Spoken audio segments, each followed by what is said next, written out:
L'objectif de notre table ronde va être d'essayer de démystifier ce sujet, d'essayer de comprendre comment elle peut transformer nos métiers et surtout comment identifier pour chacun d'entre nous ce qui peut en être l'utilité. L'objectif de ça va être d'utiliser les témoignages de Nathalie et de Rami, qui sont plutôt précurseurs dans l'utilisation de l'IA. On va essayer de balayer avec eux l'ensemble des sujets qu'on a pu parcourir sur les entretiens qu'on a fait pour préparer cette conférence. Nathalie, on va commencer par toi. Lors de nos échanges, on a évoqué avec toi que dans ton agence, vous aviez une approche très ouverte sur l'IA. Vous avez mis en place pas mal d'outils génératifs, des agents, une R&D. Est-ce que tu peux nous expliquer comment tu l'as intégré concrètement dans ton travail et avec tes équipes ? Oui, bonjour.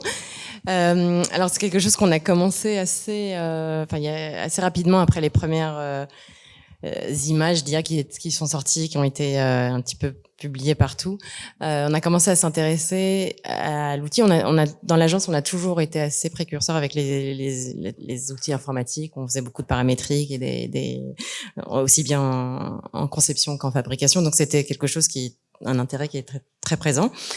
Et on s'est tout de suite on a été intéressé par l'outil et de voir comment ça allait changer nos méthodes de travail et nos outils. Donc on a mis au départ, c'était un petit peu l'intérêt de tout le monde qui cherchait, qui explorait, et puis petit à petit on a organisé ça de manière à avoir des rendez-vous récurrents avec l'équipe, de présenter les outils, comment on pouvait les utiliser dans notre travail, dans la méthodologie. Alors aussi bien les outils de conception, mais génératives ou pas générative, mais en tout cas de l'aide à la conception, on en parlera, et aussi tous les systèmes dans l'agence. Donc on a des agents IA, on forme les équipes avec les agents, on peut poser des questions, on a des agents pour répondre à des appels d'offres, etc. Donc tout ça s'est mis en place. Je sais pas si ça parle à tout le monde quand on est en train de parler d'agents. Si vous avez cette sensibilité à ça, mais est-ce que tu peux expliquer comment t'as amené ça auprès de tes équipes, parce que c'est vrai que tout le monde n'est pas forcément à même à comprendre ce que ça veut dire un agent déjà. Alors un agent IA, c'est on met en place un système avec l'IA qui crée un agent à qui on donne des instructions. Donc par exemple de lire un document, d'en faire un résumé, de sortir les éléments importants en termes de budget, de timing, de temps. Enfin, on décide en fait. On lui définit un cadre pour savoir comment il nous répond. Comment il nous répond, et plus il le fait, plus il s'entraîne, et donc il s'améliore. Mais ça peut se faire dans plein de domaines différents. C'est les agents. Pour comment l'équipe y arrivait. Je pense que d'un côté ils ont un appétit eux-mêmes. Moi j'apporte un petit peu la réflexion, les questions, et c'est eux qui répondent. On a on a tout petit à petit mis en place des systèmes alors par où commencer? On a identifié, on va dire, je pense on en parlera parce que Rami t'en parle aussi, mais une manière de générer des images qui sont dans le style de l'agence, on va dire, dans l'esthétique, que ce soit l'esthétique, un vrai paramétrage qui vous correspond. Voilà, et donc on a testé des outils. Aujourd'hui on les améliore, et au départ c'était des outils qui existent dans le commerce. Aujourd'hui on en développe nous-mêmes, et donc ça nous a permis un petit peu d'explorer ces outils. On a également mis en place des outils pour tester plusieurs plateformes différentes. Et petit à petit insérer ça dans notre travail au quotidien.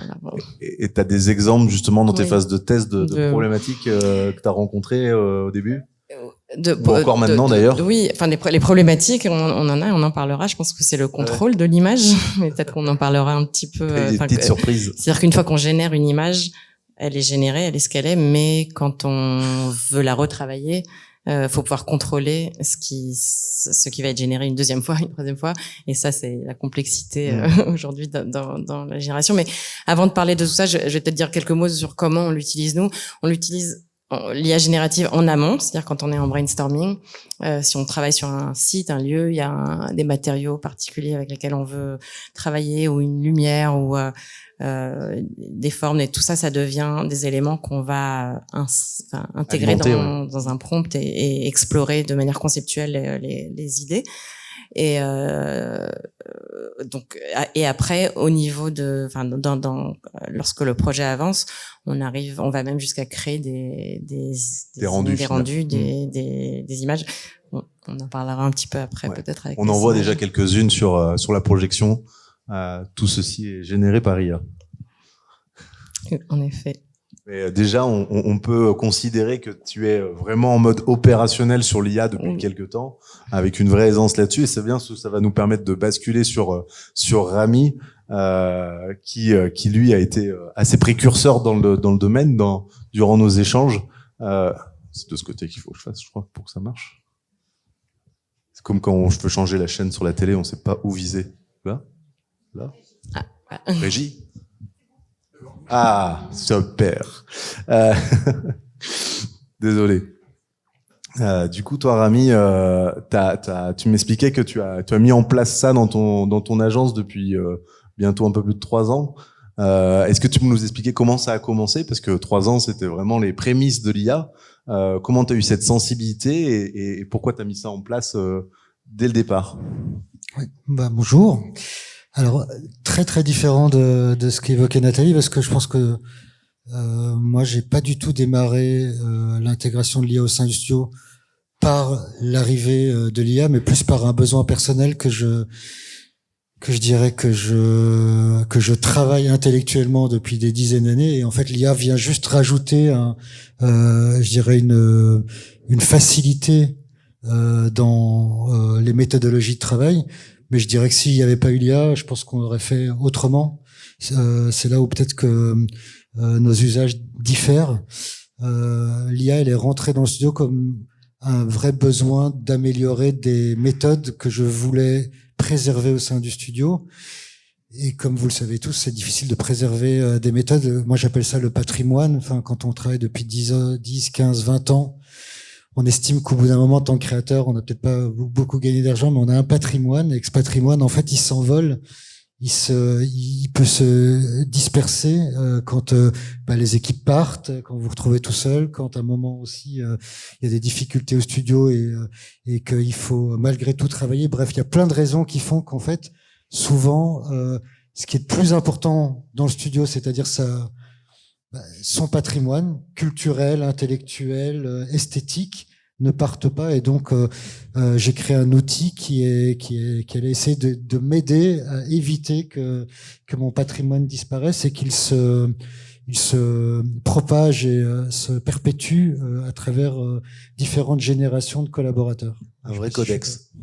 Exactement. Et donc du coup, j'ai créé un outil qui s'appelle Mémoire Vive, au studio par son petit nom, et MV.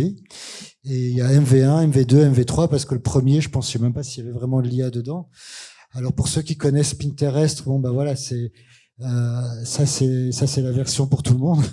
Et après on a fait notre version à nous qui est bien loin de ça, puisque pour moi Pinterest, qui est déjà un outil incroyable, qui a certainement changé la vie de beaucoup d'agences, puisque comme vous le savez, c'est un outil pour pouvoir collecter des images. Moi j'estime que notre métier c'est pas que des images, comme je l'expliquais avant. C'est un tas de données, un tas d'informations, des textes, des matières, des rendus, des projets précédents. Moi, j'en sais pas combien de centaines de projets on a fait, finis ou pas finis au sein du studio. Qui a cette mémoire-là? Qui a la mémoire que dans un projet, on a fait un dossier dans lequel il y a eu une réflexion sur un thème? 6 ans plus tard, je veux dire, personne ne le sait. Et donc, en fait, qu'est-ce qui va se passer? C'est que quelqu'un va refaire, en fait, ce travail. 1 fois, 2 fois, 10 fois, et en fait, j'ai l'impression, et là, je suis très mauvais pour parler en pourcentage, est-ce que ça rapporte ou pas, mais je peux vous dire que c'est vrai que d'expérience, on refait plus qu'on ne crée dans un studio, et donc j'ai estimé que là où l'IA était le plus important, alors après j'ai plein de choses à dire encore sur l'IA qui sont pas du tout liées à ça, mais dans le cadre de mon studio, le plus important était que cette IA permette d'éviter de reproduire des choses qu'on avait déjà faites, et de générer une culture commune grâce à un fond, j'appelle ça un corpus commun, qui se réinvente sur chaque projet sur base d'informations générées au sein du studio année après année. Et donc, il fallait absolument que du coup cette information soit en vase clos. Donc, c'est pas une IA en fait ouverte, hein, c'est une IA fermée au sein du studio qui s'alimente parce que chaque fois que quelqu'un fait des nouvelles recherches, elle vient réalimenter, je dirais, le pot commun. Mais par contre, quand un collaborateur commence un projet, il est obligé d'expliquer le récit de ce projet, donc il est obligé de commencer à l'écrire, à le conceptualiser. Donc c'est ce qu'on appelle un prompt en fait. Et l'IA va aller chercher dans toute l'histoire et dans toute l'ADN du studio tout ce qui pourrait venir alimenter de près ou de loin ce nouveau projet par l'histoire passée de tous les projets du studio. C'est une vraie guideline et un contrôleur de l'histoire et du passé, l'ADN de ce qui ressort de ton studio à l'heure actuelle. C'est très dictatorial, c'est là où je dis que c'est très différent de la manière dont Nathalie l'exprime. Après, tout le monde peut utiliser l'IA au sein du studio. Je veux dire, c'est une question aussi de génération. Moi, justement, je me sens pas du tout la génération pas que je sais pas l'utiliser, mais j'ai aucune ni envie ni excitation à demander à l'IA de faire du RF Studio. Par exemple, je le fais jamais, et je pense pas qu'au studio on le fasse réellement. Par contre, j'oblige d'une certaine manière mes équipes à reconstruire ou à démarrer, à travailler dans le cadre d'un projet tel que moi, j'estime que la créativité au sein du studio doit se construire. Je sais pas si c'est clair. Donc du coup, c'est plus l'IA qui crée un sillon et un cadre de création où je sais que je retrouverai mes petits, parce que moi je reconnais toutes ces images, j'ai pas le cerveau pour toutes les mémoriser, mais par contre je les reconnais toutes, donc je me sens en fait dans un confort de création qui fait que quand je travaille en équipe, parce que c'est vraiment le cas au sein du studio, il y a quand même un cadre qui nous permet de travailler ensemble, mais en aucun cas de générer des images hors du cadre, ni même d'ailleurs de générer des images tout court, c'est pas du tout le but. Par contre, le principe de MV3, je crois, c'est que à partir du moment où ce corpus est installé et on commence à développer des images et qu'on commence à développer, je dirais un projet, je dirais pour un client en particulier, ce corpus va générer un cadre aussi esthétique des matériaux, alors là il va le faire de façon certainement un petit peu mécanique, c'est-à-dire qu'il va voir que dans ces milliers d'images ou ces centaines d'images, un certain, pas un style, mais une façon de considérer l'image va ressortir, et il va aider le collaborateur à l'appliquer sur les 3D finales, ce qui permet en fait d'aller un peu moins loin dans la définition des images et d'être un petit peu aidé par l'IA pour, je dirais, les dernières couches esthétiques. Le filtre LD du photographe à la fin qui vient faire la petite correction qu'il faut. Oui, enfin, là, on va se dire les choses. Souvent, ce que font des prestataires externes très chers et qu'il faut petit à petit internaliser aussi parce que ça prend beaucoup de temps et beaucoup d'argent et malheureusement, ces images ont de moins en moins de valeur auprès de nos clients qui en demandent de plus en plus. Et donc il y a une surenchère de ce point de vue-là et forcément un besoin de notre côté de se réinventer de ce point de vue-là. Sinon en fait on suit pas la cadence. Encore une fois, par rapport à qui, je dirais pas forcément par rapport à nos collaborateurs ou nos confrères français, mais par rapport à la norme mondiale qui est insensée et qu'à un moment peut-être qu'il y aura une bulle qui éclatera, mais pour l'instant c'est pas vraiment le cas. Et tu m'as permis de m'aider à ma transition. Je vu que Nathalie m'a regardé derrière, parce que c'est un peu la discussion qu'on a eue avec Nathalie sur le sujet, où elle m'a dit une phrase qui pour moi était très forte, c'est l'image n'est plus précieuse, c'est l'intention qui l'est.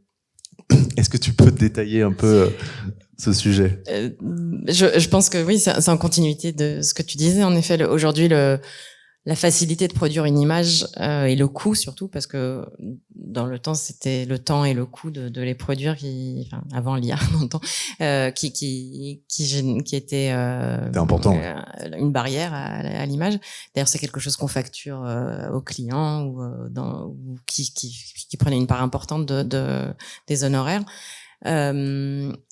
Et aujourd'hui, la facilité de la créer fait que qu'elle a plus la même valeur. Alors, elle en a. Évidemment, mais je pense aussi qu'il faut ça nous oblige à réfléchir à comment on travaille avec l'image. C'est plus une seule image qui est précieuse et qui va montrer un résultat final, mais ça devient un outil à travers lequel on crée, on travaille, et puis à travers lequel on communique et on travaille avec le client. Ça a peut-être simplifié aussi l'échange avec le client qui avait pas forcément la vision 3D, etc., de ce que tu veux lui exprimer. Cette génération qui peut être simpliste des fois va te permettre aussi de traduire un peu ce que tu as dans la tête, où le client n'arrive pas forcément à te projeter sur un plan 2D, par exemple. Oui, en partie. Je pense que finalement, avec l'expérience, de savoir bien dessiner à la main un coup de crayon en réunion, c'est toujours mieux. Ouais. Mais en effet, ça permet, en tout cas, ça questionne l'utilité qu'on en fait. Enfin, comment l'image fait partie du processus créatif. Ça a des problèmes, et aussi, le contraire, c'est que les clients viennent avec des images qui génèrent eux-mêmes et en vous disant voilà ce que j'ai en tête, voilà ce que je veux. Donc c'est évidemment la question se pose un petit peu comme tu disais avec Pinterest avant. Enfin, on avait aussi cette période où tout le monde venait avec les images Pinterest, mais avec son mood board perso. Voilà. Donc mais je pense que ça nous oblige à remettre en question la valeur de l'image. Mais c'est aussi un outil qu'on utilise beaucoup dans les présentations. On parlait tout à l'heure de pouvoir animer les images ou des vidéos aussi. Donc c'est quelque chose qui devient beaucoup plus un outil de travail que une chose précieuse qui est présentée à la fin. Et cet outil de travail, tu le fais en collaboration avec le client? Est-ce que ça t'est arrivé de le faire en live avec lui sur des sujets ou... Alors honnêtement non, je préfère pas parce que c'est moi qui design, pas lui. Mais ça c'est je pense un problème d'ego de créateur. Mais ça si, enfin quand je dis ça, alors on a eu des situations désagréables où c'est le client en effet qui venait avec ses images et c'était pas du tout la direction qu'on voulait donner. Mais ce qu'on voit de plus en plus, alors c'est des clients dans les briefings, dans les briefs de projet qu'on reçoit où le client génère, alors pas des images de quelque chose de fini, mais des ambiances, des moments, comment ils s'imaginent les choses. Ça, oui, ça, on travaille beaucoup comme ça. Ok, ça marche. Merci. Toi, Rami, vis-à-vis de ce sujet, si on peut voir comment tu as pu faire ce travail-là dans tes équipes internes. On parlait donc de corpus, de process bien orientés pour pouvoir faire la cône de décision, en gros, sur l'orientation que tu veux leur donner. Est-ce que tu peux être un peu plus explicite sur la manière dont ils utilisent en direct live leur sujet sur un projet qu'ils peuvent être amenés à avoir dès le départ? Comment ça se passe? Il y a un process bien écrit? Le prompt est déjà pré-rédigé, par exemple? Non, on est vraiment... Tu évoquais l'idée de précurseur, je me sens pas du tout comme ça. Je pense qu'on est... J'essaierai d'en toucher un mot avant la fin de notre échange, parce que je pense qu'il y a des choses à se dire entre nous. Je vois que c'est filmé, mais il faut quand même que se dire qu'il y a des choses où il faut avouer qu'on est vraiment très très en retard. Donc précurseur, c'est vraiment un mot que je pense qu'on peut pas, en France en tout cas, utiliser quand on parle d'IA en tant que créateur. Donc moi je l'utilise de façon très artisanale. J'ai bien expliqué tout à l'heure que pour moi c'est avant tout dans la méthode de travail et dans le fait pas seulement de gagner du temps, mais aussi de cadrer. Parce que je suis très très attaché au résultat de mon travail et que bien plus que de grossir en termes de structure ou d'avoir beaucoup de projets, je tiens surtout à ce que les projets qui sortent du studio restent dans l'identité et dans le discours du studio. Et ça aussi, en fait, paradoxalement aujourd'hui, il faut être aidé pour ça, parce que c'est pas si évident que ça pour les raisons que j'évoquais tout à l'heure. Les projets qui vont de plus en plus vite, des clients qui ont moins de culture, avec lesquels il faut aussi parfois aller plus vite parce qu'ils comprennent pas en fait les différentes phases qui nécessitent parfois la créativité. À nous d'aller plus vite en fait, ou sinon on n'a pas le projet. Et puis des équipes parfois plus jeunes qui bougent plus vite aussi. Donc c'est tout ça en fait que moi j'essaie de résoudre au sein du studio. Après, je vois qu'il y a des images ici, par exemple du Sofitel qu'on est en train de réaliser. Oui, là c'est tout à fait autre chose. Mais c'est dans le même cadre. Tout à l'heure, tu montrais tes projets d'architecture. Je pense que tu aurais pu montrer d'autres images aussi, mais c'est vrai que les images que tu montrais là, c'est des images très macro-zoning, enfin des grandes vues d'immeubles. Nous, dans notre métier, on n'en a pas, quasiment pas. Je veux dire, une vue où on voit trop large, souvent, elle peut être ratée parce que un client peut se perdre dedans et on est à l'échelle de la table, de la chaise, du luminaire, de la composition. Et donc déjà, je pense qu'on a quelques années devant nous avant qu'on soit, je dirais, copié ou concurrencé par l'IA, parce qu'on dessine tout. Donc moi, avant l'IA et encore toujours, parce que je continue à travailler avec des persman, on peut pas parfois j'ai pas le temps de les faire en interne. Le persman, il ne modélise rien. Tout sort du studio. C'est-à-dire que quand un persman reçoit mon image, il ne fait que la partie rendering en fait. D'accord. Donc ce qui est pas le cas de tous les architectes, ce qui est normal. Ils vendent souvent des bâtiments et parfois ils ont besoin de faire des rendus d'intérieur. J'ai beaucoup travaillé avec des architectes et souvent, et c'est là où on est très complémentaires, quand ils font une vue d'intérieur, ils vont jamais dans le même niveau de détail que nous et c'est normal. Nous, on est dans ce niveau de détail qui fait que malheureusement, le client, il va regarder chaque détail et donc du coup, on ne peut rien laisser au hasard à une IA qui on va juste lui dire mais un éclairage là, ben non. Enfin, mon client, il va regarder pourquoi j'ai mis cet éclairage, qu'est-ce qu'il fait comme éclairage, pourquoi il est dessiné comme ça. Donc tout ça pour dire qu'en gros, à cette échelle-là, aujourd'hui, l'IA ne peut vraiment absolument pas nous aider, à moins qu'on ait une agence qui fait juste du Pinterest 3D, mais c'est vraiment pas notre cas. Par contre, ce qu'on voit sur l'image, c'est des têtes de lit qu'on est en train de réaliser. Et là, c'est un autre usage de l'IA. C'est comment travailler avec des artisans qui ont des techniques fabuleuses, qui sont souvent des techniques entre l'artisanat et l'outil mécanique ou parfois informatisé. Là, en l'occurrence, c'est la tapisserie avec Pinton, où on va partir de certains motifs. Donc, le problème du motif, c'est que souvent, il y a des problèmes de droit. Alors, quand on les crée, c'est le même problème. Quand on veut s'inspirer de quelque chose, c'est le même problème. Et quand on veut faire 150 chambres d'hôtel avec des motifs, l'IA peut aussi venir aider pour se dire qu'on a envie, par exemple, de travailler sur des ciels. On veut partir d'une certaine référence et ensuite on va demander à l'IA de nous aider à décliner un motif initial pour éviter d'abord la redondance, mais aussi quitter en fait la référence initiale pour aller vers un terrain, je dirais, plus créatif ou en tout cas plus distinctif, qui ensuite s'harmonise aussi avec des problématiques artisanales ou industrielles. Là, l'IA peut être aussi un vrai outil de pont entre nous designers et des techniques ou des artisans. Ok. Et sur ta partie justement sourcing, justement on parlait de problématiques de copyright, etc. Comment tu arrives à sécuriser justement que la traduction entre l'idée que tu avais au départ et l'objectif de traduction que vous voulez en faire derrière, qui est vraiment cette distinction qui soit faite? Est-ce que vous avez quelqu'un qui analyse justement le sourcing, ou est-ce que vous avez mis en place quelque chose qui vous permet d'aller chercher les prises de données pour être sûr qu'il n'y ait pas, dans ton métier encore plus, de problématiques de copyright? Non, mais je pense que ça a toujours existé, ça va que s'amplifier. C'est-à-dire que je pense qu'avant l'IA, on pensait à dessiner des choses que personne n'avait fait. Je pars toujours du principe dans mes équipes, je dis toujours, on a cette question, on est en train de réfléchir à un truc génial.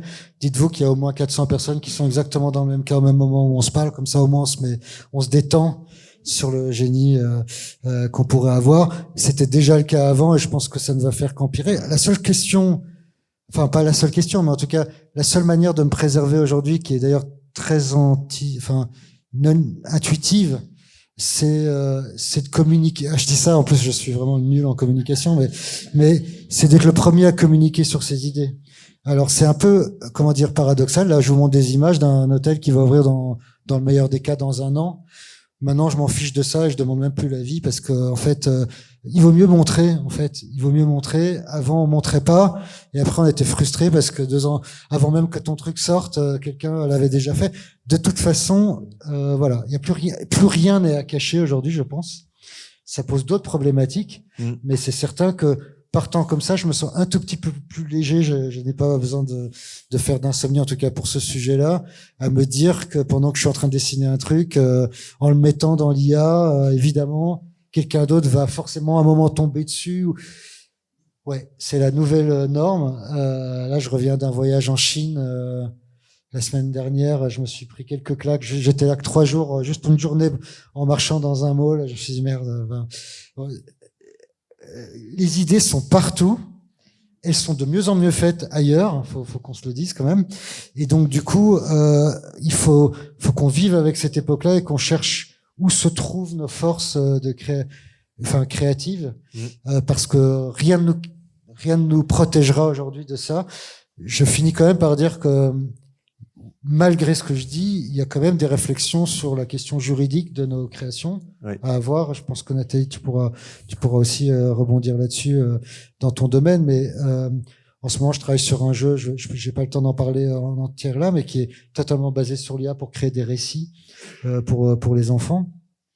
Et j'ai fait travailler des jeunes étudiants, enfin des jeunes, non juste des étudiants, ils sont juste plus jeunes que moi, mais des étudiants qui travaillent sur la question de l'IA et du droit à l'université de Nice.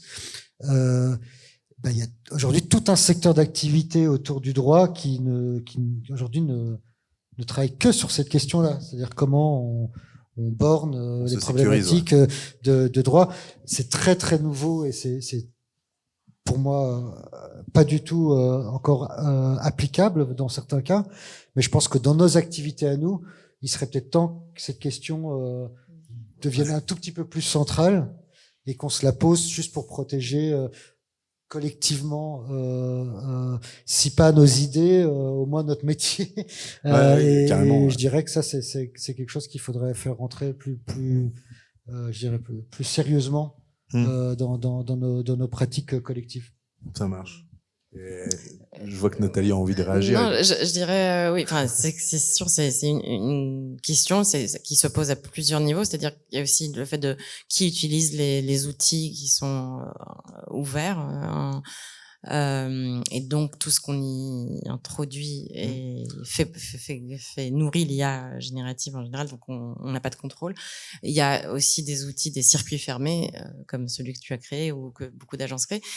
Ça pose une grande question sur la capacité économique des agences ou des entités de pouvoir le faire ou pas, parce qu'en effet, les grandes agences peuvent se permettre de développer leur propre système, les plus petites non. Donc mais avec l'avènement de l'IA, il y a aussi énormément d'outils d'IA qui se créent pour venir justement contrer ce problème. Je vais en profiter pour dire que j'ai un podcast sur le sujet qui s'appelle Designing Futures, et une des premières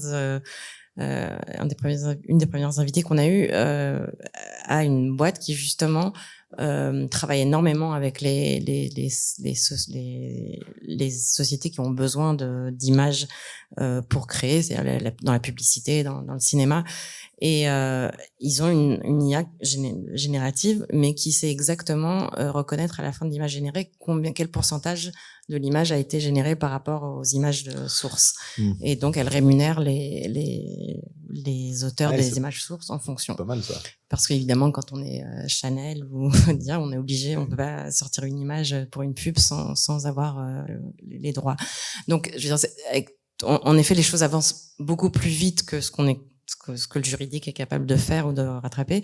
Mais il faut aussi se rendre compte qu'en parallèle, il y a énormément de contrôles qui se mettent en place. Des outils pour venir contrer ça. Il y avait aussi des outils enfin, c'est des éléments qu'on peut cacher dans les images qu'on génère, qui peuvent être reconnus par et qui sur les pixels. Sur les pixels.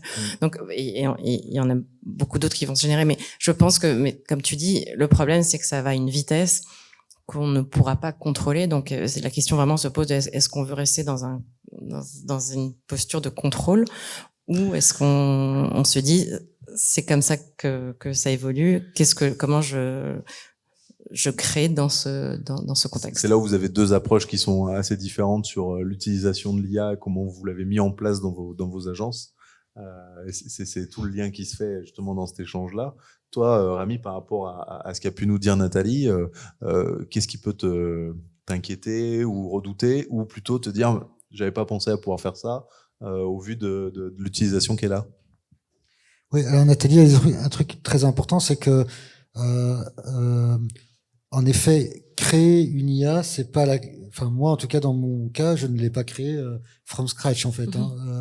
C'est un assemblage de plein de composants qui existent et qui sont en fait achetés sur étagère ou empruntés et qui font qu'à un moment on recrée notre outil, et je suis incapable de le faire, et la personne qui l'a fait chez moi, elle était autodidacte et elle a appris sur le tas aussi comment le faire. Donc en gros, heureusement que c'est pas une voiture. Enfin, je veux dire, c'est si vous l'ouvriez et que vous regardez ce qu'il y a dedans. Moi, je suis pas capable de savoir ce qu'il y a dedans, s'il y a un moteur ou s'il y a un frein. On est vraiment au début d'un truc où un de ces composants s'arrête de fonctionner. Enfin, je veux dire, il faut tout refaire. Ouais. Mais il faut vivre dans cette époque-là, parce qu'en fait, les outils vont très très vite, et donc en gros, faut pas non plus investir de trop dans des modèles qui sont quasiment obsolètes tous les quelques mois. Là, je parle dans mon cas évidemment. Non, après pour moi, c'est pas une inquiétude, mais ce qui pourrait peut-être être utile dans la réflexion collective, parce qu'on en a un peu parlé de nos métiers à nous, mais moi je travaille beaucoup avec, je pense, des acteurs évidemment qui sont dans la salle, que ce soit fabricants, artisans, entreprises générales, agenceurs, etc. Je dis tout à l'heure qu'on est très en retard parce que on est à la fois ensemble, parfois client prestataire. Alors moi j'aimerais bien évidemment que les gens que je conseille à mes clients soient le plus efficaces possible, parce que on vit dans un monde un peu terrible, mais quand on conseille quelqu'un à son client, même si on n'est pas responsable de son prestataire, on l'est d'une certaine manière, et alors à ce moment-là il vaut mieux conseiller personne, mais c'est pas très, je pense pas qu'on vit dans un monde comme ça. Ça fait pas avancer, ouais. Et donc du coup je pense qu'on est tous collectivement amenés à devoir être meilleurs vis-à-vis de clients de plus en plus exigeants, qui peuvent aller partout chercher je dirais ou le produit, ou l'entreprise, ou les idées, pas forcément les meilleures, mais les plus efficaces, les moins chères, etc., etc. Donc on a un devoir collectif à être plus efficace, et je pense que l'IA est un moyen d'y arriver mais j'ai pas fini parce que si je m'arrêtais là, je pense que je m'en voudrais beaucoup. C'est le sujet d'après. Non, je m'en voudrais. Ouais, j'ai planté ton... 2 slides après, c'est pas grave. 2 slides, je pensais qu'on était à la conclusion. Non, t'inquiète, vas-y. Ok. Mais qu'est-ce que tu veux que je te dise alors exactement dans cette slide? Non. Regarde, elle est, c'était les limites et enjeux. Et après, on avait justement la partie corpus entre les fabricants et la partie collaborative. Bon, c'était ça le sujet. Je vais continuer en freestyle. Vas-y. Non, là où je voulais en venir, c'est qu'il y a souvent l'IA est vue comme un outil d'efficacité, et je suis complètement d'accord avec ça. La question de l'économie d'un projet, du poids d'un projet, évidemment de l'efficacité de la fabrication d'un projet, de ses étapes, etc. Oui, à fond. Je pense que toutes les entreprises qui travaillent aujourd'hui aux côtés des designers, des architectes d'intérieur, ont tout à y gagner, à voir comment ça peut améliorer l'efficacité et la rentabilité d'un projet. Mais je pense que le plus grand, parce que ta question c'est sur l'inquiétude. Oui. Moi, ma plus grande inquiétude à l'échelle je dirais collective, encore une fois, c'est de croire que l'IA n'est qu'un outil d'efficacité, parce que la question de l'efficacité, elle est vraie pour tout le monde, malheureusement. Et encore une fois, je vous le dis, on est quand même en retard. Donc là où nous, on doit devenir plus efficace, d'autres le sont déjà depuis bien plus longtemps. Et la question de la distance va plus vraiment nous aider à être compétitifs sur certains marchés. Je sens que tu veux me poser ou m'arrêter. Parce que j'ai vu qu'on m'avait dit qu'il restait plus que 5 minutes, c'est pour ça. Voilà, c'est pour ça. Donc je finis juste là-dessus. Et après, je dis plus rien. Je dis juste qu'en tout cas, c'est une réflexion à aborder, je pense encore collectivement et chacun d'entre nous.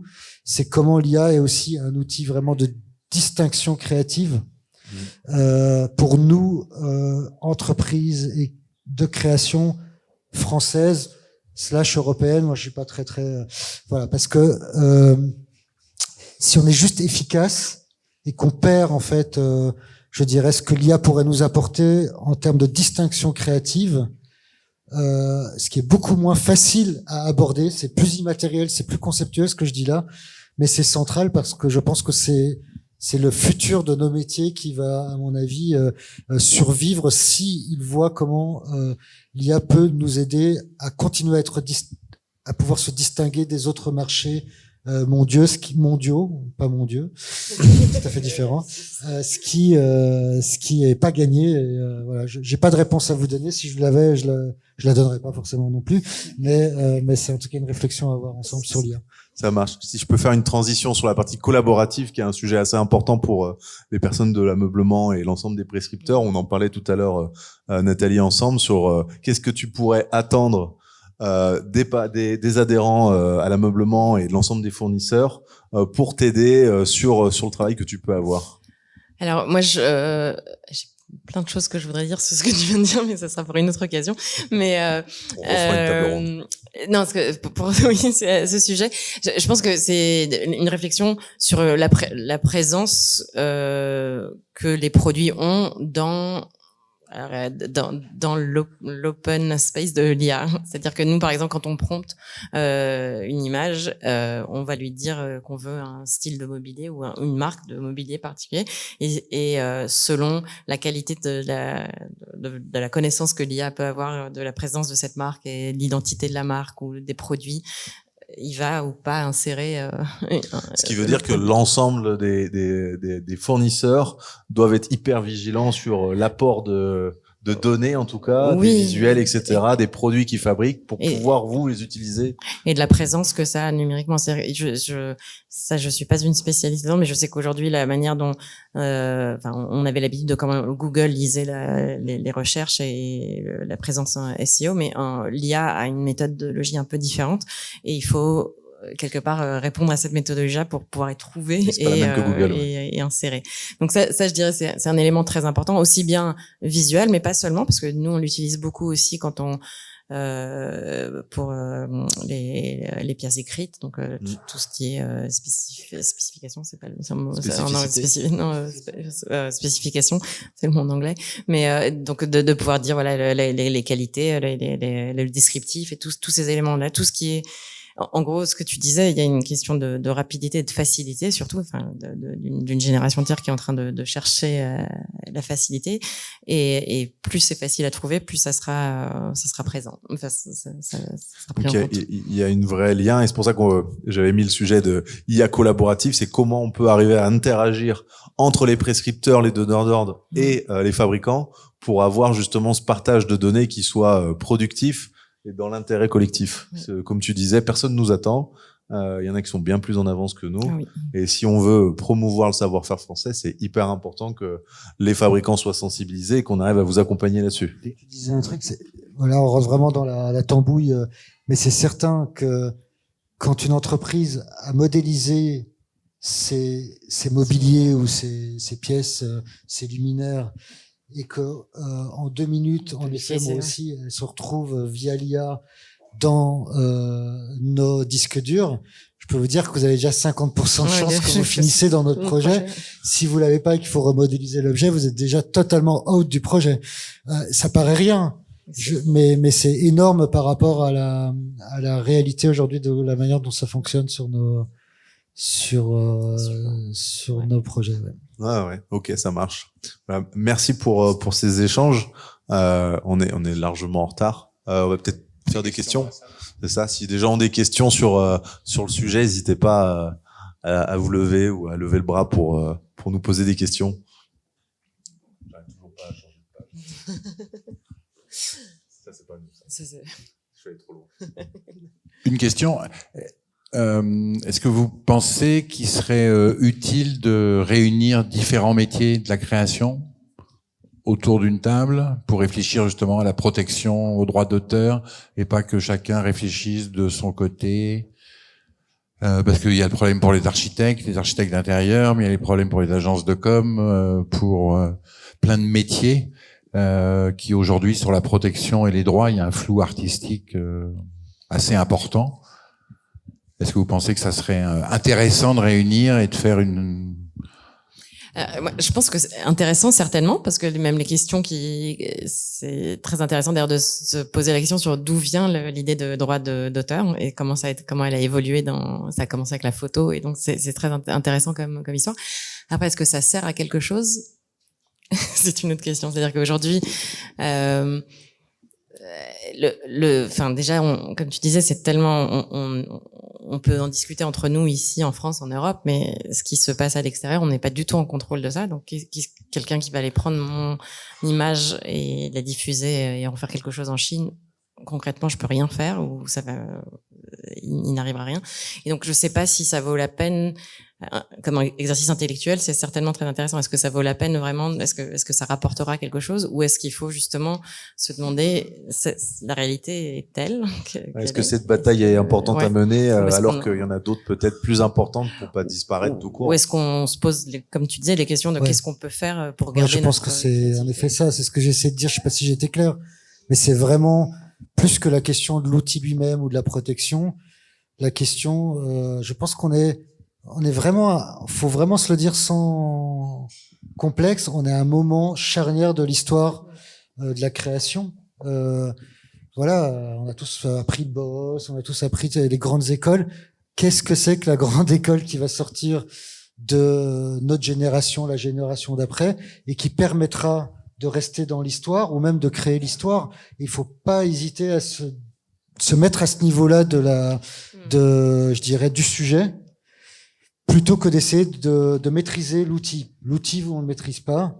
Pendant plusieurs années, je sais pas pourquoi, je m'étais imaginé que le truc, c'était de travailler avec une IA française, européenne, qu'on allait se battre pour essayer d'avoir nos outils, jusqu'au jour où j'ai parlé avec vraiment un pont de l'IA qui a une fondation à Bruxelles, à l'Union européenne, qui a dit mais non, mais laisse tomber tout ça, tout finit dans le même pot, hein, d'accord. Donc même nous on utilise ChatGPT, ça marche bien mieux que nos IA.